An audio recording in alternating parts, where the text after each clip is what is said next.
Hola, ¿qué tal? Mi nombre es Erika y vamos a seguir resolviendo la guía del Instituto Politécnico Nacional y nos quedamos en la pregunta número 15 que nos dice seleccionar el nombre correspondiente al siguiente compuesto. Este es el compuesto que nos muestran o la imagen que nos muestran en sus guías. Este compuesto tiene como nombre anilina, ya que está formado por benceno y por un grupo amino. Por eso es anilina. Nosotros lo que vemos aquí, CH3, es un radical. ¿Qué es un radical? Un radical va a ser aquel que no va a completar el octeto. Entonces aquí nosotros tenemos un carbono. El carbono tiene 4 electrones y vemos que tiene 3 hidrógenos. Estos 3 hidrógenos le van a donar un electrón. Entonces 1, 2, 3. Le donan un electrón porque los hidrógenos solo tienen uno. Entonces observamos y solo tiene 7 electrones. Necesitaría tener 4 electrones para que formara su octeto, pero como no los tiene, por eso es un radical. Y para cuando tuviéramos solo un carbono, iba a ser met. Si tuviéramos 2 carbonos, et. Si tuviéramos 3 carbonos, pro, y así sucesivamente. Nosotros en este caso tenemos met, porque solo es un carbono. Entonces es met. Pero ¿qué pasa? Que los radicales van a tener terminación il. Entonces va a ser metil, porque se le agrega el sufijo metil, terminación il. Bueno, esto va a tener por nombre metilanilina, porque solo tenemos un carbono, va a ser metilanilina. Entonces, checamos, en el inciso A tenemos aminotolueno, está incorrecto. El inciso B igual tenemos aminotolueno, es incorrecto. Y nos quedamos entre el inciso C y el inciso D, que tiene metilanilina. ¿Cuál va a ser la diferencia? Esta es la imagen que nos plantean en sus guías y esta es una representación que yo les voy a hacer. Si mi radical está a un carbono de distancia,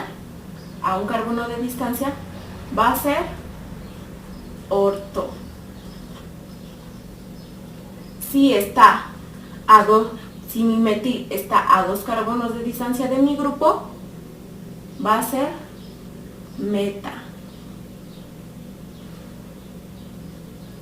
Si mi radical está a 3 carbonos de distancia, va a ser para.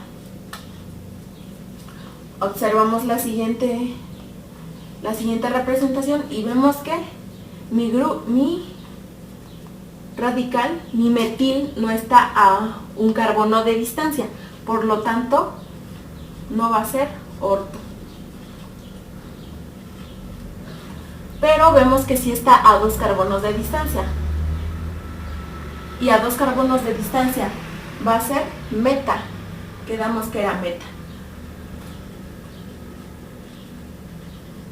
Entonces verificamos y vemos que el inciso correcto. Continuamos con la pregunta número 16, que dice: la propiedad de los gases que permite que una empresa pueda llenar con nitrógeno gaseoso hasta un volumen adecuado a los neumáticos de los automóviles es la.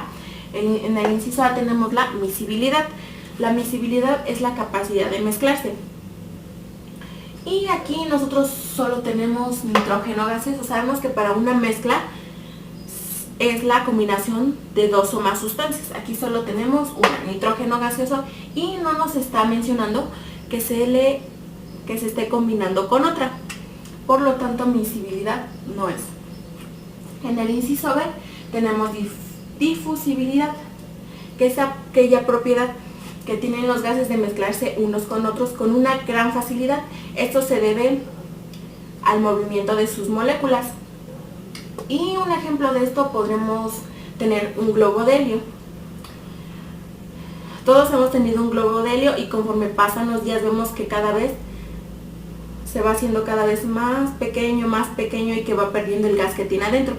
Eso es porque ese gas se está desprendiendo, está saliendo y se está mezclando con el aire que tenemos nosotros.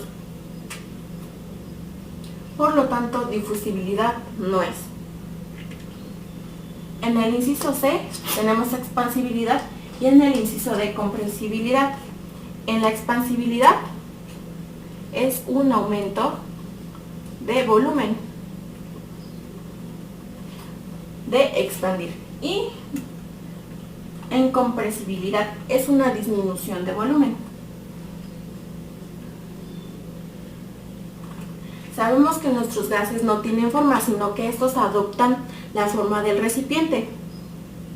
Y aquí nos dice que se está llenando con nitrógeno gaseoso hasta un volumen adecuado. Eso quiere decir que se está incrementando un volumen para poder adoptar la forma del neumático. Por lo tanto, es expansibilidad. Y compresibilidad es lo contrario a expansibilidad. Vamos a continuar con la pregunta número 17 que nos dice: aplicando la ley de los gases de Boyle-Mariotte, se sabe que el oxígeno ocupa un volumen de 200 centímetros cúbicos a una presión de 380 milímetros de mercurio a una temperatura constante de 25 grados centígrados. Nos preguntan, ¿qué volumen ocupará este mismo gas a una presión de 760 milímetros de mercurio en las mismas condiciones de temperatura? Esta es su fórmula y es la fórmula que vamos a ocupar.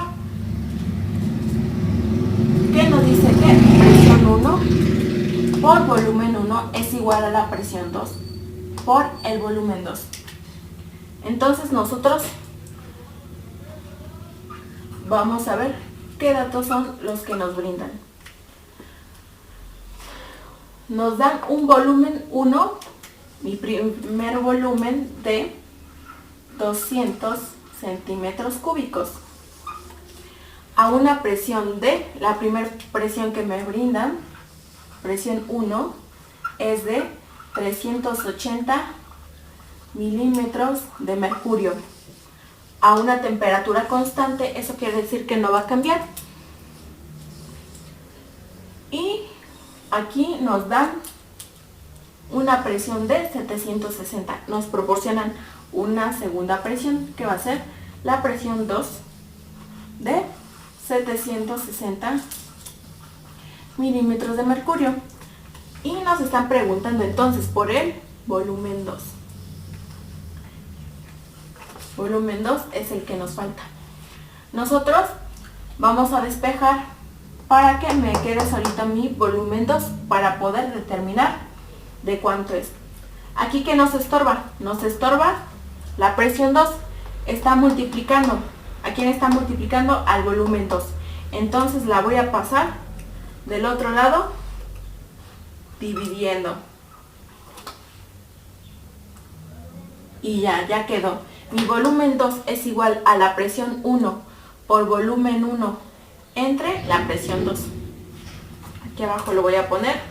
Volumen 2 es igual a presión 1 por volumen 1 entre presión 2. Ahora solo vamos a sustituir los valores. Y tenemos que mi volumen 2 es igual a la presión 1. La presión 1 es de 380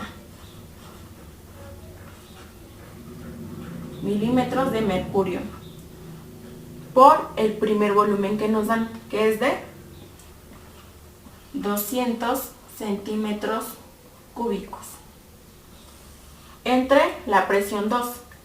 Esa es la presión 2, que es de 760 milímetros de mercurio. Milímetros de mercurio con milímetros de mercurio se van y nos quedan centímetros cúbicos. Efectuando la operación nos da 100 centímetros cúbicos y vemos que la respuesta está en el inciso número C.